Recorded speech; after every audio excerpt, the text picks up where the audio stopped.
Hello, everyone. Welcome back to Shadow Storyteller. Before we begin tonight's tale, don't forget to subscribe, hit the like button, and leave a comment if you enjoy stories that keep you awake just a little longer before bed. Your support helps this channel grow, and it means I can keep bringing you more unsettling stories to whisper in the dark. Now, let's move into tonight's story. The car that followed me home. It was just past midnight on a cold October night in 2018 when Emily Harris, a 29-year-old nurse, pulled out of a dimly lit gas station on the outskirts of Colorado Springs. The night air was sharp, the kind of cold that stings your lungs when you breathe in too deeply.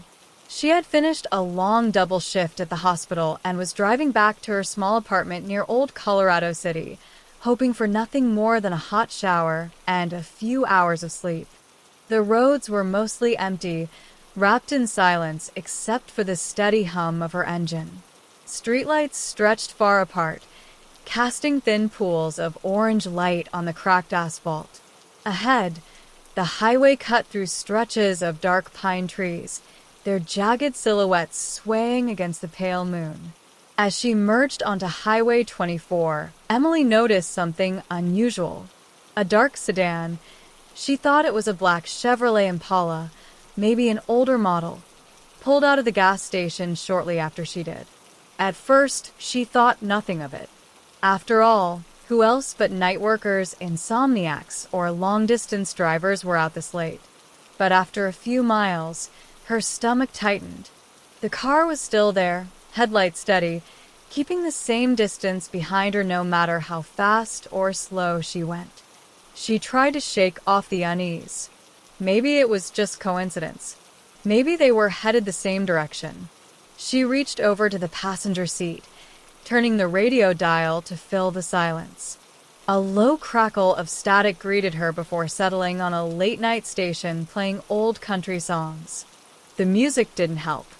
Instead, it seemed to emphasize how alone she was out there, how the road stretched on endlessly with no one else around. At 12:23 a.m., Emily decided to test her suspicion. She took the next exit ramp, a sharp curve leading toward a deserted industrial park with shuttered warehouses and long rows of street lamps that buzzed faintly. She kept one eye on her mirror. The black sedan followed, smoothly, without hesitation. Her heart began to beat harder, loud in her ears. She pressed her lips together and forced her breathing to stay even. She didn't want to panic.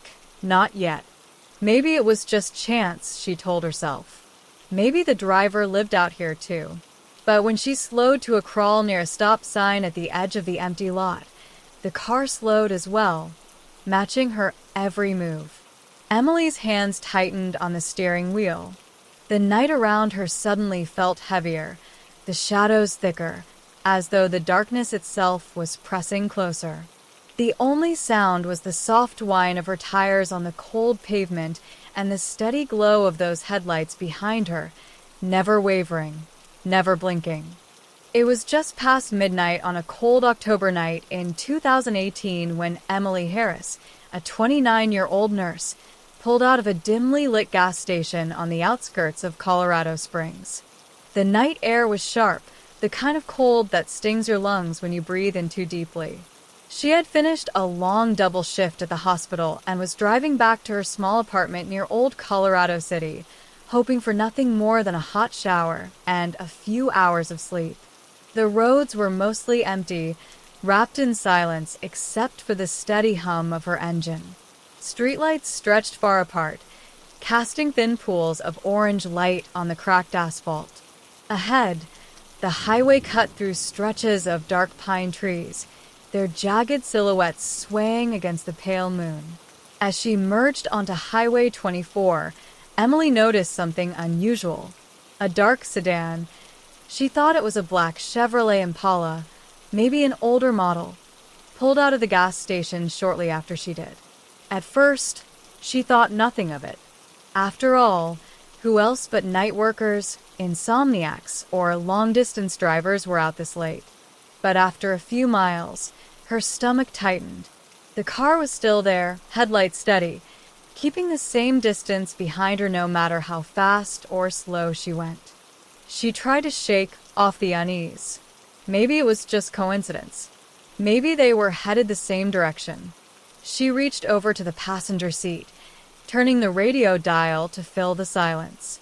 A low crackle of static greeted her before settling on a late-night station playing old country songs. The music didn't help.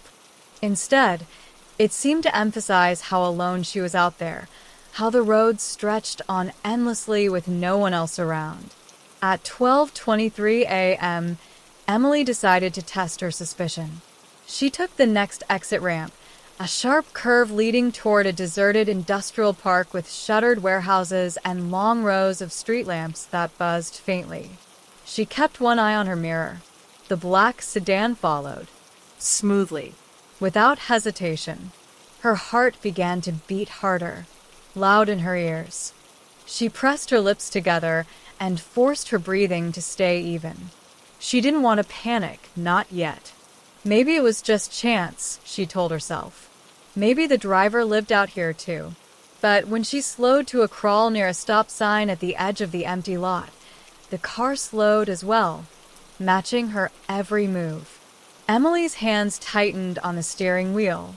The night around her suddenly felt heavier, the shadows thicker, as though the darkness itself was pressing closer. The only sound was the soft whine of her tires on the cold pavement and the steady glow of those headlights behind her, never wavering, never blinking. Apaka Camu engine saya melanjutkan bagian barakutnya dengan lebih menegangkan. Misalnya Emily mencoba mencari cara untuk melarikan diri dari mobil itu, atau justru membuat suasana semakin menskam dengan detail, psychologist Parasanya. You said, lanjutkan cerita di atas sepanjang 10.000 karakter jangan ada kata yang disetaktable. ChatGPT said, Alright, let's dive deeper into the story and continue it with the tense, slow burn atmosphere you want. I'll extend it to a long piece, close to 10,000 characters, with careful pacing, detailed descriptions, and no bold text at all. The car that followed me home. Emily's fingers tapped nervously on the steering wheel, the rhythm quick and uneven, betraying the calm she was trying to maintain. The stop sign loomed ahead, red and sharp under the lonely street lamp. She hesitated for a moment, her eyes flicking between the empty intersection and her rearview mirror. The sedan was still there, headlights steady, parked a few yards behind her, idling as though it had all the time in the world. She sat frozen, unsure. Should she turn right, left, or circle back toward the highway? Each option felt like a trap. She could feel her pulse rising in her throat, making it hard to swallow. The music on the radio, an old, grainy recording of Johnny Cash, suddenly sounded too loud, too cheerful against the backdrop of her dread. She reached out and clicked it off. The silence that followed was almost worse. With a sharp inhale, she made her choice. Emily pressed her foot to the gas and turned right, her tires crunching over gravel at the edge of the road before finding pavement again. She didn't accelerate too quickly, afraid of showing her fear. But the moment she straightened the wheel, the sedan followed, smooth and deliberate, as though tethered to her. Her chest tightened. This wasn't chance anymore.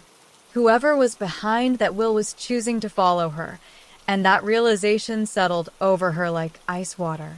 The industrial park stretched out before her, a skeleton of buildings long abandoned, with broken windows and sagging fences.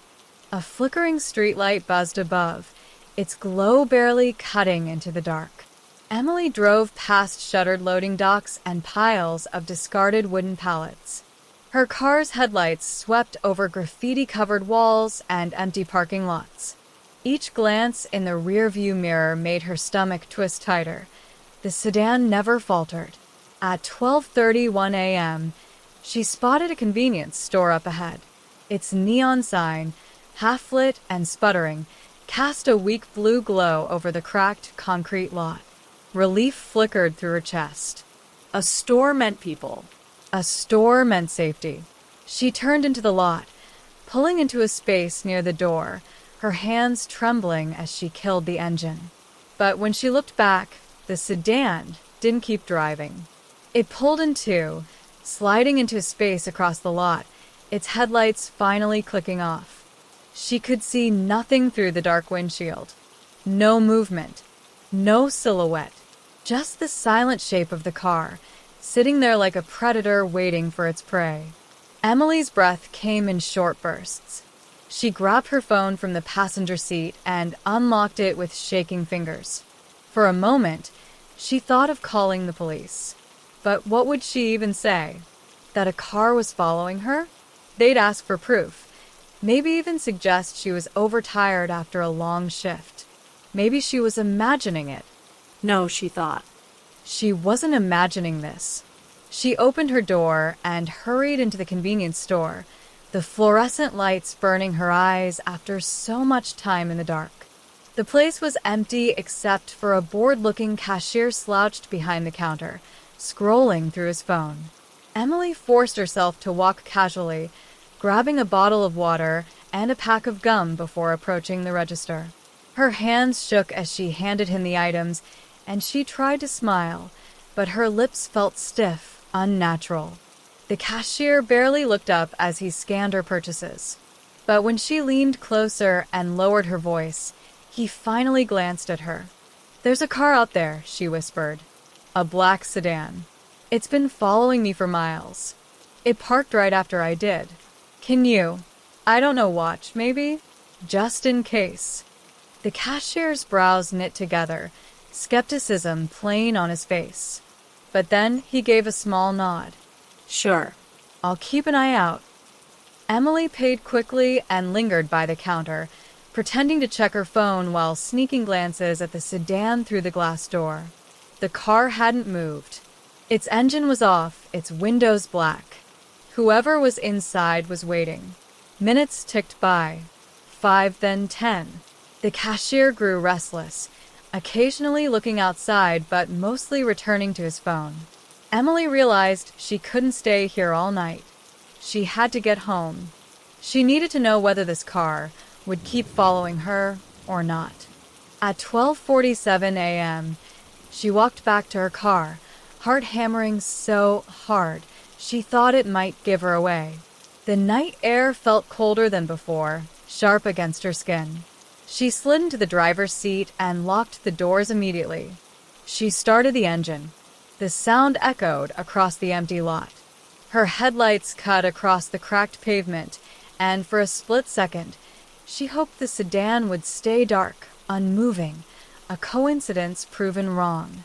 But the moment she shifted into reverse, its headlights flared to life. Emily's breath caught in her throat. She backed out of her space and pulled onto the road. The sedan followed, smooth, silent, inevitable. Now panic clawed at her chest. She pressed harder on the accelerator, taking turns quickly, weaving through the quiet streets. Each time she glanced in the mirror, the sedan was there, neither gaining nor falling behind, just matching her speed. Like a shadow she couldn't shake. At 1:02 a.m., she made a decision. She wouldn't go home. She couldn't lead this stranger to her apartment. Instead, she veered toward downtown, where the streets were better lit, where there might still be life even at this late hour. Bars were closing soon. People might still linger in the streets. If she could just get somewhere crowded, she could lose this phantom driver. Her hands ached from gripping the steering wheel so tightly. Every corner she turned revealed another stretch of empty road, another patch of darkness. The sedan never faltered. As she entered the edge of downtown Colorado Springs, neon signs began to appear, spilling colored light across the streets. A group of young people stood outside a bar, laughing too loudly, unaware of the silent game unfolding just blocks away. Emily slowed as she passed them, wondering if she should stop, shout, draw attention. But fear kept her moving. What if the sedan stopped too? What if whoever was inside stepped out, bold as daylight, and confronted her in front of strangers? She couldn't risk it. Instead, she turned down a narrower street, lined with old brick buildings and empty storefronts. It was quieter here, darker. A mistake. She realized it too late. The sedan closed the gap slightly, its headlights flooding her mirrors. Her heart pounded in her ears, drowning out every other sound. She pressed harder on the gas, racing down the narrow street until it opened into another stretch of highway. She merged quickly, her tires squealing, and sped toward the dark countryside again. Her phone buzzed on the passenger seat, startling her. She grabbed it at a red light and saw a text from her friend, Claire. "You home yet? Want me to call?" Emily's fingers shook as she typed back, "No. Someone's following me. Please stay awake." She hit send just as the light turned green. The sedan pulled up behind her again, obedient as a shadow. She couldn't keep running like this. She had to decide: police station, friend's house, or somewhere so public and well-lit that no one could make a move without being seen. Her thoughts spun as the clock on the dashboard ticked closer to 1:20 a.m. She tightened her grip on the wheel, every muscle tense. The highway stretched ahead into the black, and the headlights behind her refused to disappear. The clock on Emily's dashboard read 1:21 a.m. The steady glow of the numbers felt almost mocking. Time was moving forward, but she felt stuck in a loop, every mile identical to the last, with the same dark trees, the same endless asphalt, and the same pair of headlights trailing her no matter what she did. Her phone buzzed again. Claire. "What do you mean someone's following you? Call the police." Emily wanted to. Her thumb hovered over the dial pad. But then another thought struck her. What if the moment she slowed down to make the call, the driver behind her decided to act? What if he took her hesitation as his chance? Instead, she typed quickly with one hand, eyes flicking between the screen and the road. "Black sedan. Following me since the gas station. I don't know what to do." She hit send, then tossed the phone back onto the seat, her knuckles white on the wheel. The highway ahead forked, one path leading deeper into the mountains, the other looping back toward the city. She had no desire to drive into the wilderness. The thought of being cornered out there, with no lights, no witnesses, and no escape, made her skin crawl. She kept to the right, heading back toward more populated streets. The sedan stayed close. Not aggressively close, not tailgating, but always there, holding steady at a distance that was just enough to be unnerving. It was calculated, controlled. At 1:28 a.m., she spotted the glowing sign for a 24-hour diner, sitting alone at the edge of town. The parking lot was dotted with trucks and a few scattered cars. Her chest lifted slightly with hope. People. Witnesses. Safety. She signaled and turned into the lot, her headlights sweeping over chrome bumpers and faded paint jobs. She parked directly under a tall street lamp, its light buzzing overhead. For a moment, she dared to think it might work, but the sedan followed. It parked 2 rows back, engines still running. Emily's stomach twisted. She shut off her car and sat still, watching through her mirrors. Her pulse thudded in her ears. A group of truckers stepped out of the diner, laughing and talking loudly, their boots heavy on the pavement. Emily almost flung her door open to join them, to beg them to stay with her. But fear rooted her in place. Finally, she forced herself to move. She grabbed her phone, slipped it into her pocket, and climbed out of the car. The night air was thick and cold, carrying the faint smell of grease and fried food from the diner. She kept her head down as she walked quickly toward the glass doors, pretending not to notice the sedan. Inside, the diner glowed with fluorescent lights. A waitress with tired eyes poured coffee at the counter, while a handful of customers sat scattered in booths, most of them focused on their plates. Emily slid into a booth near the window, her hands trembling as she picked up the laminated menu. Her phone buzzed again. Another text from Claire. "Emily, please call the police. Or give me your location.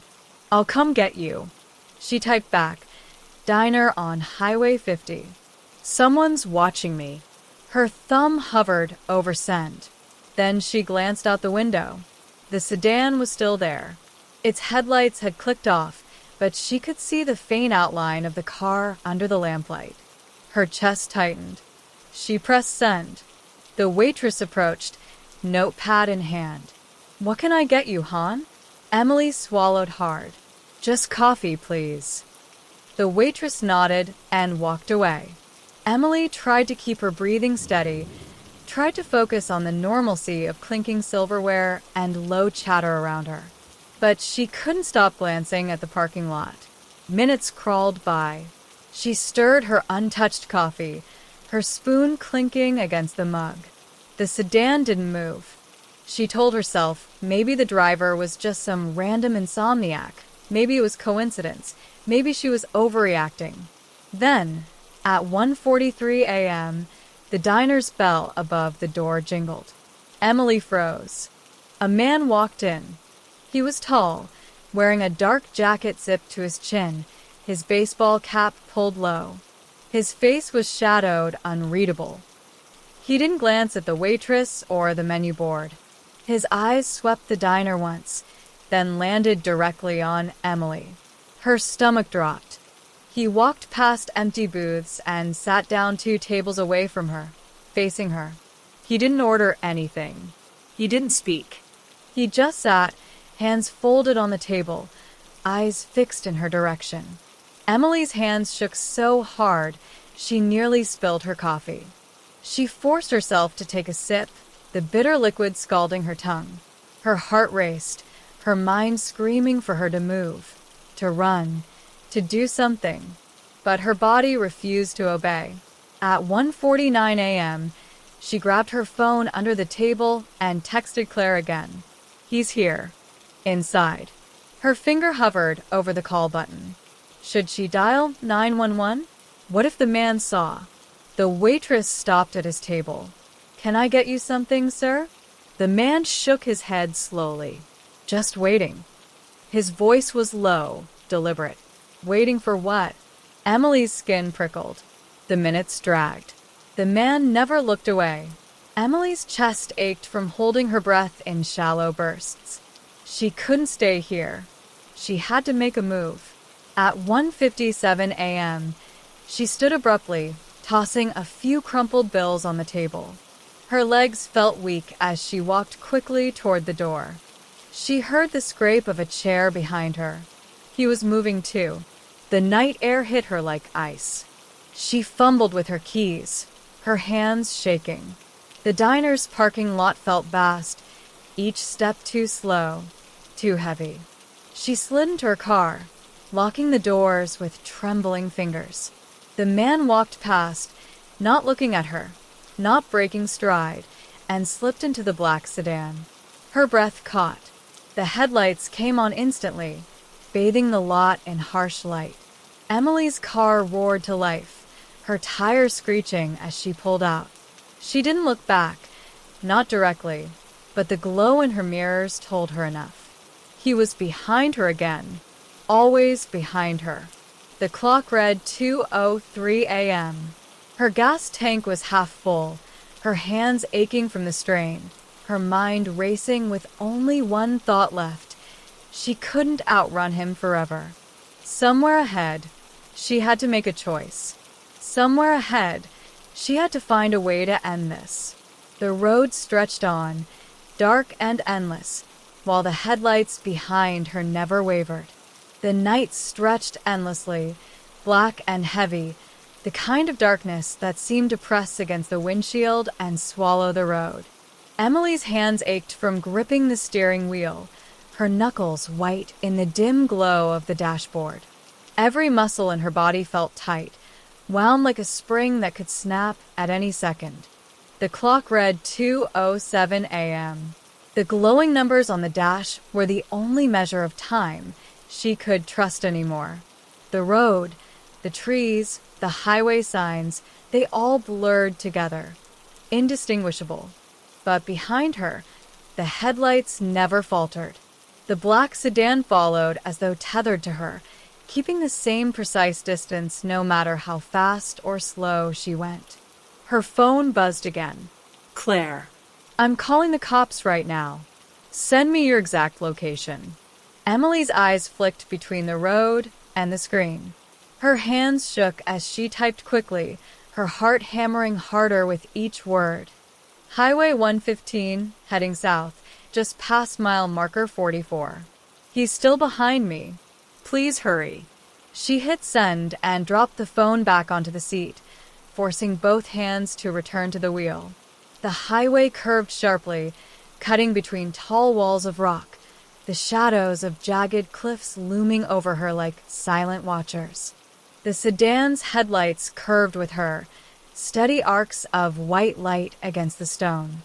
She felt trapped, penned in by the canyon, the narrow road giving her nowhere to run. At 2:13 a.m., the road opened again, spilling into a flatter stretch where the land rolled out like dark waves. A small green sign appeared on the right, its reflective letters catching her headlights. Pueblo, 38 miles. 38 miles. Could she last that long? Could she keep this up? Her gas gauge dipped slightly lower, the needle hovering just above a quarter tank. Her chest tightened. If she ran out of gas on this empty stretch, it would be over. Her mind spun. She thought of her father's advice when she first got her license years ago. If you're ever being followed, don't go home. Drive to the police station. Find somewhere bright, somewhere with cameras, somewhere with people. Never lead them to where you sleep. But the closest station she could think of was miles away, back toward Colorado Springs. She couldn't risk doubling back. Her headlights caught something ahead. A sign. Rest area 1 mile. Her heart jumped. Rest areas had lights. Sometimes cameras. Sometimes even a patrol car parked nearby. It could be her chance.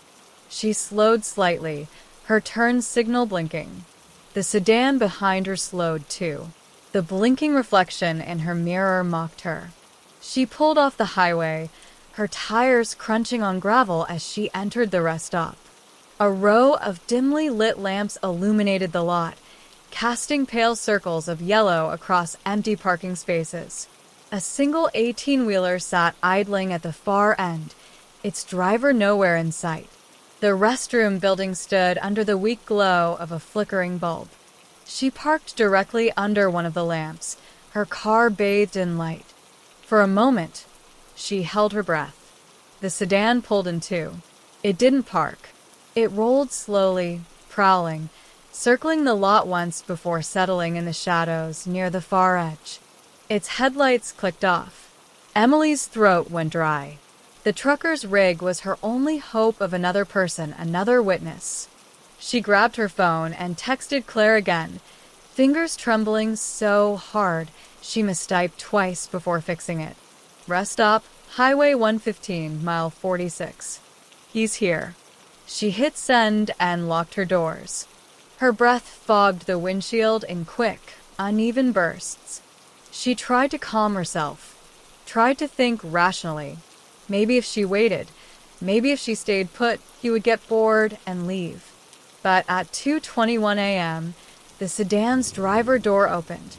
Emily's heart slammed against her ribs.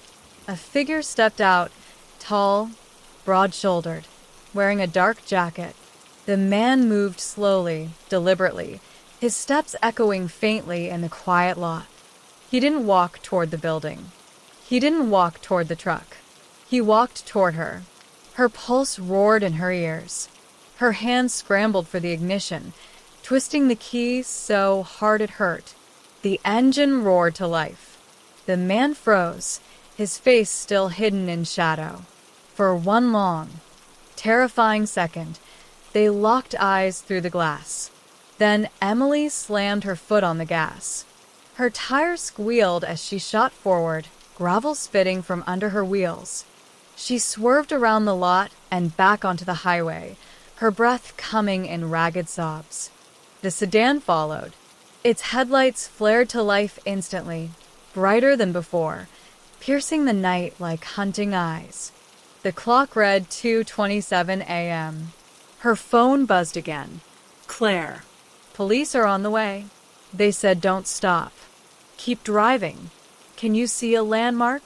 Emily's eyes blurred with tears, but she forced herself to look for signs.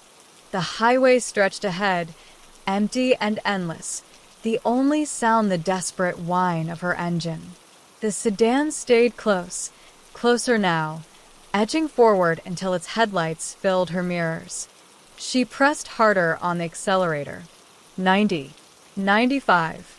Her car rattled, the steering wheel trembling in her hands. Still, the sedan matched her speed, never backing off. At 2:34 a.m., red and blue lights flashed in the distance. For a heartbeat, she thought it was her mind playing tricks. But then the shapes solidified. A patrol car sat on the side of the road, its lights spinning in slow, steady circles. Relief surged through her chest so hard it made her dizzy. She flicked her high beams and leaned on the horn, her hand slamming against it in frantic bursts. The sound shattered the silence of the highway. The sedan slowed.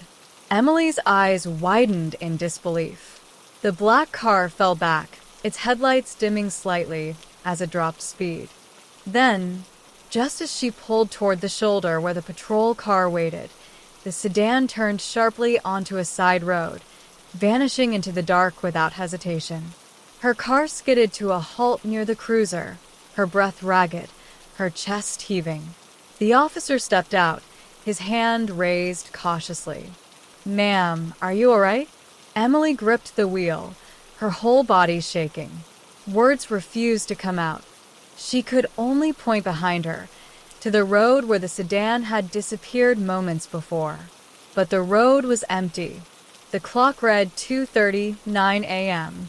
The night was silent again, and Emily couldn't shake the feeling that it wasn't over.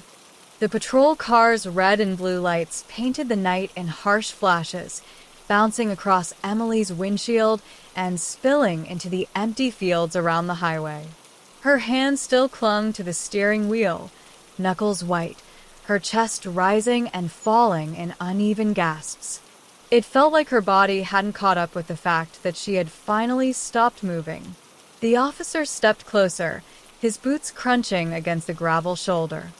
He was tall, with a round face that looked older in the pulsing lights. His hand hovered near the holster at his hip, not drawn but ready. When he reached her window, she rolled it down with fingers that still shook. "Ma'am, are you all right?" he asked, his voice calm but edged with concern. Emily swallowed, her throat dry. "There's a car," she whispered, the words barely audible. "A black sedan. He's been following me since midnight. He just turned off back there. He was right behind me until he saw you." The officer's eyes narrowed. He glanced over his shoulder at the empty road, then back at her. "How long did you say he's been following you?" "Since I left a gas station outside Colorado Springs." "It's been hours," Emily said. Her voice cracked. "I went to a diner, to a rest stop. He followed me everywhere.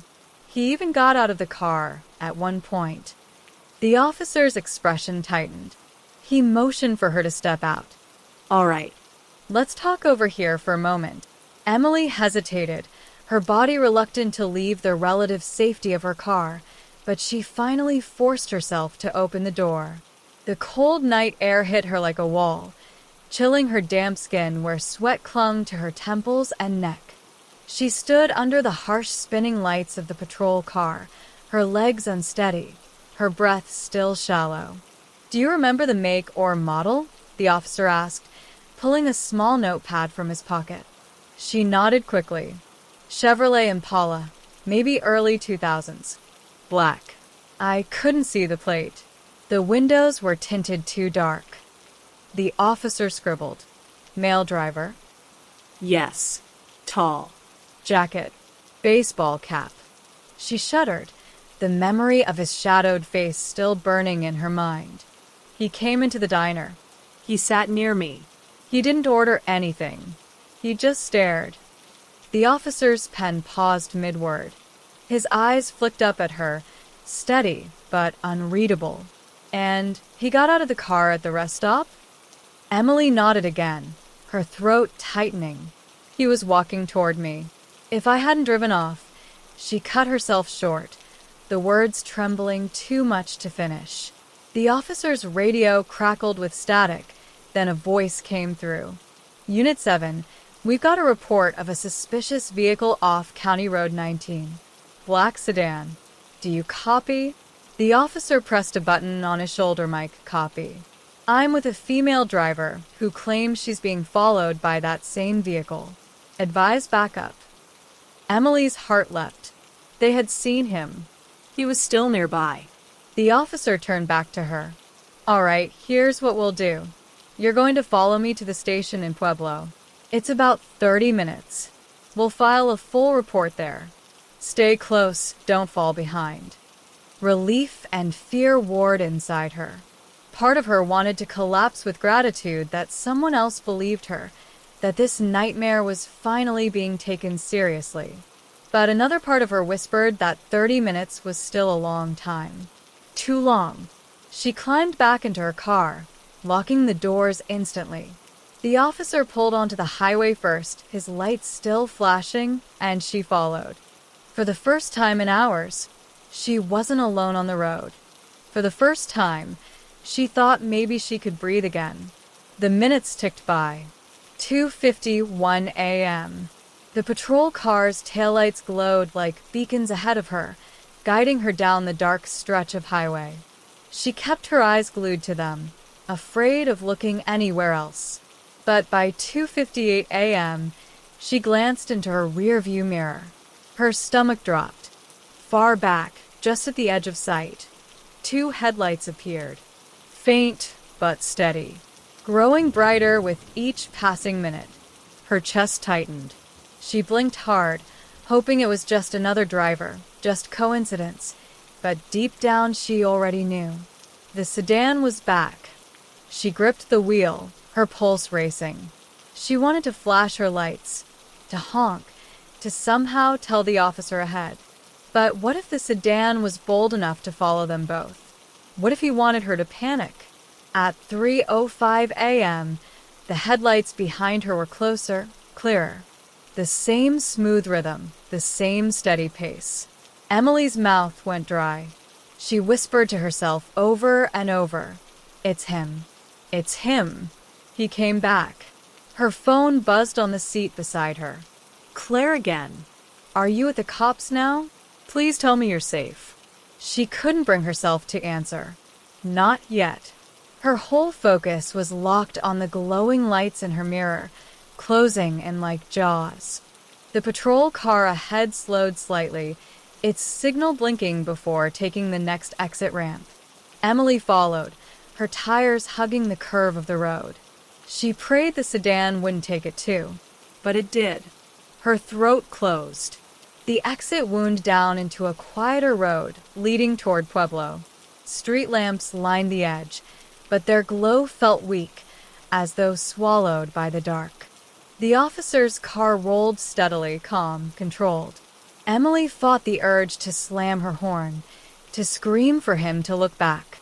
At 3:11 a.m., the patrol car pulled into a small station lot, its brick building glowing faintly under halogen lamps.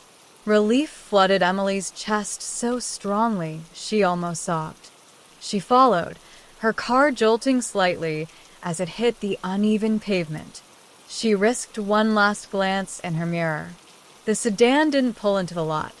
It slowed at the entrance, idled for a moment, headlights glaring across the asphalt like eyes refusing to blink. Then, without warning, it sped past, disappearing into the night. Emily stumbled out of her car the moment she stopped, her legs barely carrying her. The officer was already walking toward her, his face tight, his hand on his radio. "You're safe now," he said firmly, guiding her toward the building. But his eyes flicked toward the highway, where the sedan had vanished. And Emily knew, safe was only temporary.